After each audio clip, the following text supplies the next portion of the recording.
بسم اللہ الرحمن الرحیم۔ السلام علیکم ورحمۃ اللہ وبرکاتہ۔ گرمی کے اس موسم میں آپ کو روزانہ کتنے انڈے کھانے چاہیے؟ انڈا ایک ایسی خوراک ہے جو غذائیت سے بے حد بھرپور مانا جاتا ہے اور انڈے میں کیلشیم، آئرن اور پروٹین کی وافر مقدار موجود ہوتی ہے۔ اس لیے اگر آپ صرف ایک انڈا بھی کھائیں تو آپ کو دن بھر کی ضروری غذا مل جاتی ہے۔ یوں تو سب کو انڈا بے حد پسند ہوتا ہے، مگر کچھ لوگوں کو انڈا کھانے سے الرجی ہوتی ہے۔ بانجھ پن دور کرنا۔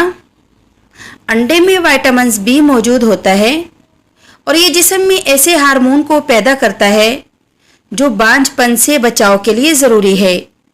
یاد رہے کہ فولک ایسڈ خون کے سرخ خلیات کو بہتر بناتا ہے، جبکہ یہ بچوں کی نشو و نما کے لیے بھی مفید ہے۔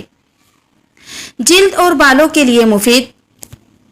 جلد اور بالوں کے لیے انڈے کا استعمال جسمانی صحت کے ساتھ ساتھ بالوں اور جلد کے لیے بھی بہت مفید ہے۔ اس کو کھانے کے ساتھ ساتھ بالوں اور چہرے پر لگانے سے بھی کئی مسائل حل ہوتے ہیں۔ اس کے علاوہ بھی انڈے کے اور بہت سے فائدے ہیں۔ دوستو، اگر تو آپ ہمارے چینل پر نئے ہیں تو ہمارے چینل کو سبسکرائب کرنا مت بھولیں۔ ساتھ آنے والے بیل آئیکن کو لازمی پریس کریں تاکہ ہماری ہر نئے آنے والی ویڈیو کا نوٹیفیکیشن آپ کو بروقت مل سکے۔